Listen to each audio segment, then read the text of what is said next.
The Oracle Network. Look deeper. I'm Lindsay Valenti. And I'm Madison Stengel. And we're the hosts of Ye Old Crime, where we discuss the funny, hey man, he's a nice guy. And they're like, no, he's disgusting. He has hooves. Strange. There are EVPs of spirits saying, get out, in a room where patients committed suicide, and obscure crimes of yesteryear. Here, Justin, here's your first phallic amulet. Join us Wednesdays, wherever you listen to podcasts, and we'll see you next time with another tale as old as crime.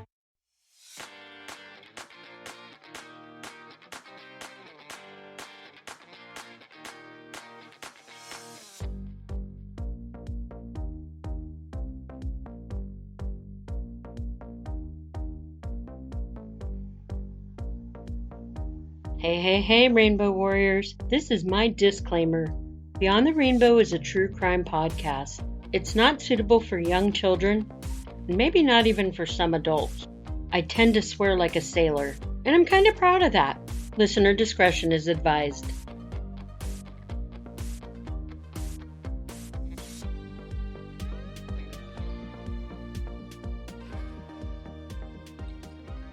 Hey there, Rainbow Warriors. Welcome to Beyond the Rainbow, True Crimes of the LGBT. I'm your host, Lionel Richie. Ha! I'm just kidding. I'm CJ. I hope this episode finds you guys doing well. Coming soon, I'm going to have a collaboration episode with my friend Eric from True Consequences. We're going to cover a horrible case out of New Mexico, which is Eric's home state. If you haven't listened to True Consequences yet, be sure to do so. It's a great show. Also coming soon, I'm going to be collaborating with Jessica from California True Crimes. We also have a terrible case we're going to cover from California. Find me and follow me on the socials. I'm on Facebook at Beyond the Rainbow Pod, or like my page at Rainbow Crimes. I'm on Instagram at Beyond the Rainbow Pod or Rainbow Crimes 12. And I'm on Twitter at Rainbow Crimes. Send me case suggestions at beyondtherainbowpod@gmail.com. And be sure to check out my website at beyondtherainbowpodcast.com. On my website, I keep a running list of the missing but not forgotten LGBTQ people I've covered. Which brings us to this episode's missing but not forgotten LGBTQ person. Our missing person is actually one of two women I'm going to tell you about in today's case. Let me go ahead and give you the deets on our missing person first. Her name is Doris Carter, but she went by Pat. Pat was 61 years old at the time of her disappearance on December 16, 2011.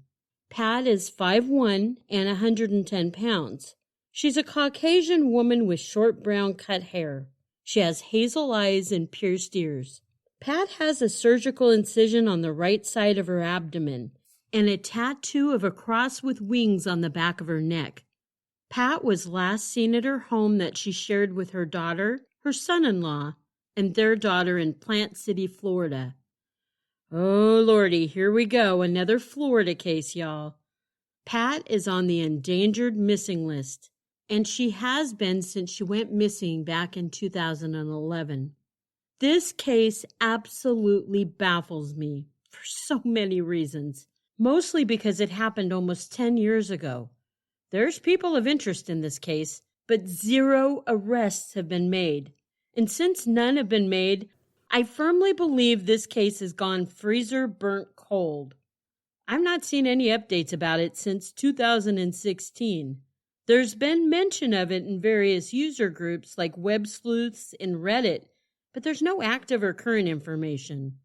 So grab tightly to your unicorn reins, warriors. It's going to be a crazy ride. I'm going to tell you a tale of two women, Pat Carter and her girlfriend, Kelly Moriarty. We'll start with Pat. Pat lost her husband, Ed, in 2005. Ed was a former sheriff deputy, and he was a big gun enthusiast. So after Ed's death, Pat inherited several handguns from Ed. The grieving widow thought she might never find love again, but then it happened. 4 years later, in 2009, when she was least expecting it, Pat fell for a much younger woman. That same year of 2009, Pat's adult daughter Stacy, Stacy's husband Anthony, and their young daughter moved into Pat's home with her. Stacy and Anthony had lost their home due to foreclosure, which wasn't too uncommon for people during that time period. Many homeowners were being introduced to a series of awful subprime loans, and the monthly mortgage would go from an affordable rate of, say, $1,200 to a whopping $2,000. So many people were already living paycheck to paycheck. They lost their homes during this loan scheme. I, unfortunately, speak from experience with this. Pat was fine having her daughter Stacy, her son-in-law Anthony, and her granddaughter move in with her for a short time until they could get back up on their feet. However, a week or two turned into months, and months turned into years. Pat was trying to live her best life. She had a girlfriend now, and she didn't want to be imposed upon anymore. At the end of 2009, Pat tried unsuccessfully to evict Stacy, Anthony, and the granddaughter. It seemed any time Pat would bring up Stacy and her family moving out, Stacy would go into a violent rage, and there would be a fight. Apparently, on Pat's original statement that she filed, she claimed she stays in her room to avoid Stacy and her family. She said Stacy puts her face in Pat's face and has even pulled Pat out of her office chair and onto the floor, and it caused great pain to Pat's thumb and wrist. And now it was 2011. Pat allowed them to stay for over 2 years already. Stacy and Anthony were able-bodied adults. They should be able to rent their own place and stand on their own feet now. She shouldn't have to walk on eggshells in her own home because her daughter was in a mood. Summer had just ended and fall was starting. The holidays were just around the corner, and Pat was looking forward to spending quality time alone with her girlfriend. Pat had several conversations with Stacy about her and her family moving out, but those conversations always turned ugly and volatile. Stacy does have a criminal record for domestic violence. By October, Pat was pretty fed up with her daughter sponging off of her.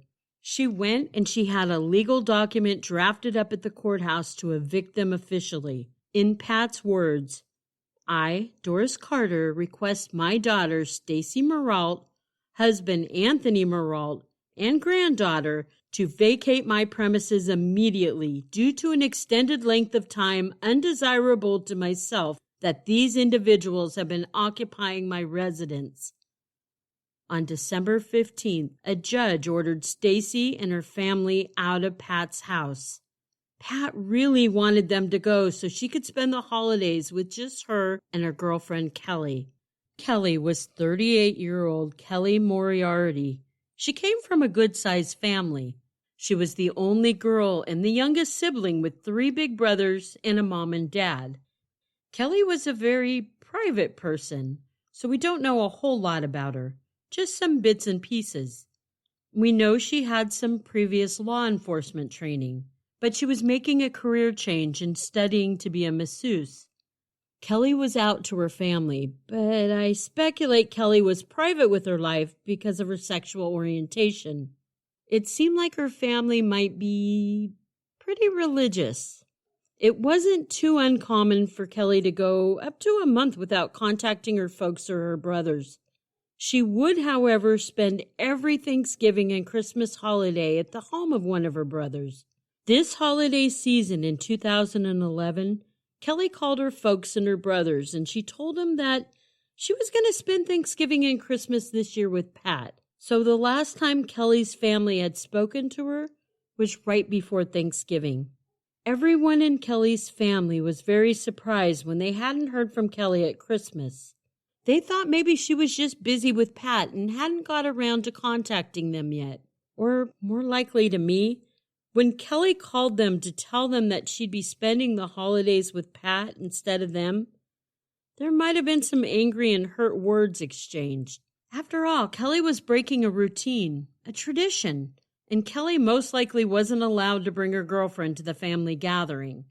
And I'm only speculating on that just because that's what happened in my family. When my brother got married, I was invited to the wedding, but my partner at the time wasn't, and my family wasn't nearly as religious as Kelly seems to be. Kelly's family loved her, but I'm guessing they didn't really accept and love her lifestyle. New Year's Day came and went, and her family still had heard nothing from Kelly. About mid-January, one of Kelly's brothers received an odd call from Kelly's landlord. The landlord said Kelly was 3 weeks late on her rent. This was extremely alarming for Kelly's family. They knew Kelly to be very responsible. They took a trip to Kelly's apartment and they discovered a scene very unsettling. The apartment looked untouched since before Christmas. Kelly's Christmas tree was still up and it was decorated. It was also adorned with unopened packages under it. Kelly's family wanted to contact Pat, but they really didn't know anything about her except that she went by Pat. So they went to the police in Bradenton County where Kelly lived, and they filed a missing persons report. Police were able to find out Pat's last name and where she lived in Hillsborough County. They made a call over to the police in that county and asked that they do a wellness check over at Pat's house. When the police arrived at Pat's home, they were greeted by Stacy, Pat's daughter. She told the police the last time she saw Kelly and Pat was between 10 p.m. and midnight on December 16th. She said that the couple had been fighting all night before they left, and it wasn't unlike them to just up and leave for a trip. Within 2 days of the police visiting Pat's home, Stacy filed a missing persons report on Pat. This was in the middle of January. I should probably mention here that Stacy's claim that the two women were fighting was somewhat backed up by a restraining order Pat had placed months earlier against Kelly. Pat and Kelly apparently got into a heated argument regarding a gun. I couldn't find out detail about the gun argument. Kelly filed a counterclaim against Pat, but the judge dismissed both the restraining order and Kelly's counterclaim due to lack of evidence. Stacy, Pat's daughter, did happen to squeak out a off-colored comment about Kelly. She said Kelly probably killed Pat. In the meantime, Kelly's black car that Pat had given her was located 4 days after the women went missing. It was found and ticketed for being parked unlawfully on a rural road off Route 62. The car had been impounded, and nobody knew the car was Kelly's until a month later when the license plate was ran on it. Okay, Rainbow Warriors, get ready for a plot twist. On December 27th, a group of Canadian tourists were visiting a beach in St. Petersburg, Florida. Mixed in with the sand and rocks along the shoreline, they discovered a severed human leg. St. Petersburg is in Pinellas County. The police there speculated that the leg hadn't been in the water longer than 2 or 3 days. The police also thought that the missing part looked to belong to a Black or Hispanic person. The reason I'm mentioning the names of the counties is that clues are being spread out among 3 counties in Florida. Kelly's parents were finally able to contact Pat's daughter, Stacy. And that's when Stacy told them she thought that Kelly killed Pat. Yep, she told them that, and that's the image she left in Kelly's parents' head. At the end of March 2012, DNA finally came back on the severed leg. The leg belonged to Kelly Moriarty, which pretty much null and voided any allegations that Kelly killed Pat. After learning that the severed leg belonged to their daughter, Kelly's parents started to get different ideas of what happened to Kelly and Pat.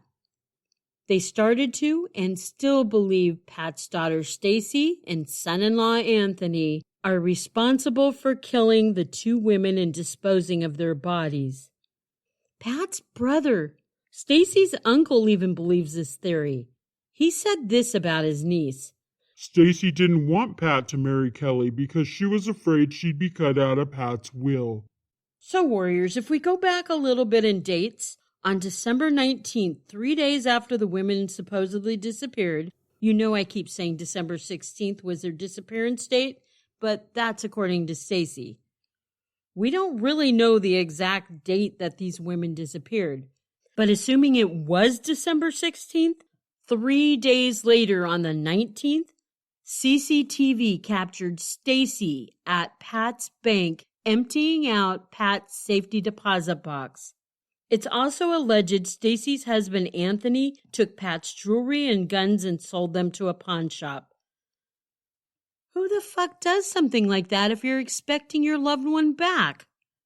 Here's another thing. Stacy's cell phone pinged to towers in the South Tampa and St. Petersburg areas within days that the two women went missing. Police served a search warrant to Pat's home. Other than the eviction notice that Pat filed, it's unclear what, if any, evidence was even found. Pat's home is on what I want to say is a several-acre lot. Plenty of room to dispose of a body or run extension cords for a saw. Say if you wanted to do some sawing of something in the woods. Stacy and Anthony remain persons of interest, same as they did almost 10 years ago. It seems more evidence is needed to arrest Kelly's killer or killers, so she and her family can receive some justice. And Pat still needs to be found. Okay, once again, let's assume that Pat and Kelly went missing on December 16th. Let's recap our circumstantial evidence real quick on Stacy and her husband Anthony. Number 1, we have the judge ordering Stacy and her family to leave Pat's home the day before Pat and Kelly went missing. Number 2, Stacy's caught on video raiding her mom's bank security box just days after Pat went missing. Number 3, Anthony apparently sold Pat's jewelry and guns. Number 4, Stacy's cell phone pinged in St. Petersburg when Pat and Kelly went missing. It's also where Kelly's leg showed up on shore like 10 days later. It's been 10 years since these women went missing. If the smoking gun never appears, it looks like someone or someones might get away with murder. I did a little Facebook stalking on Stacy's page. I found something she wrote to her mother on Mother's Day 2012. Her mom had been missing almost 6 months by then, and this is all while Stacy is still living in her mom's home. Stacy wrote, "I'm at a loss today. While I'm overjoyed because I was fortunate enough to spend the day with my daughter, I still remain saddened due to your absence. I hope that this finds you safe and well, although each day without contact further heightens my worst fears.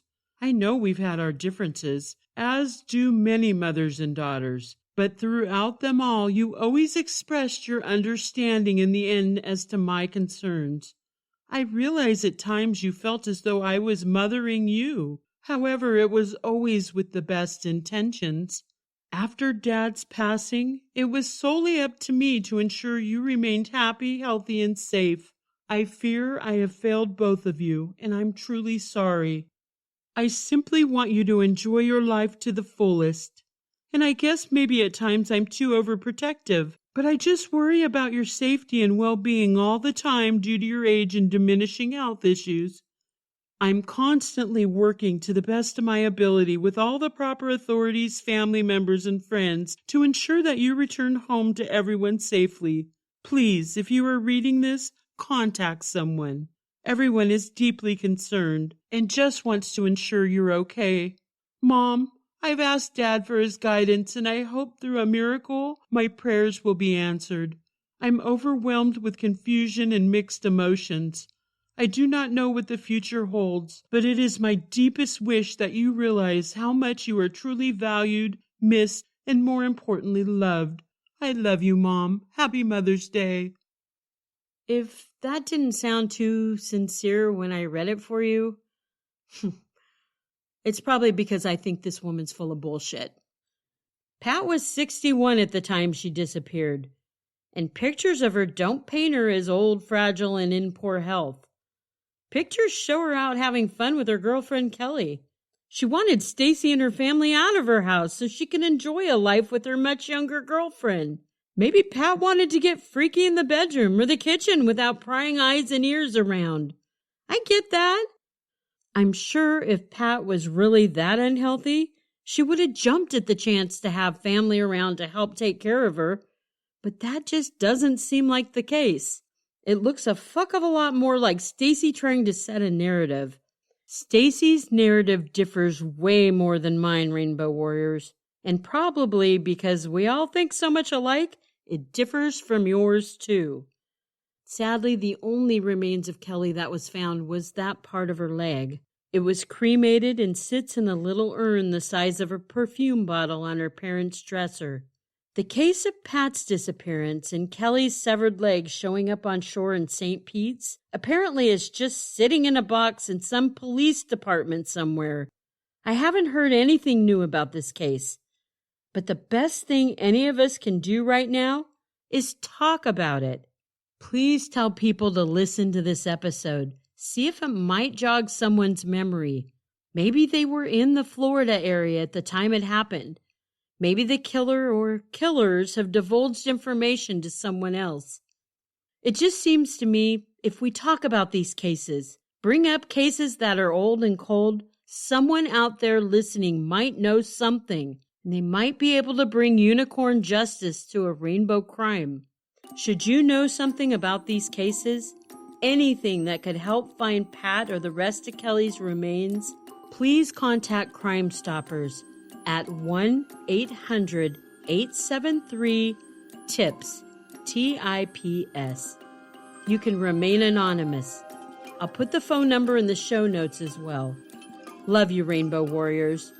Remember, it's not a crime to be gay, unless you're a murderer.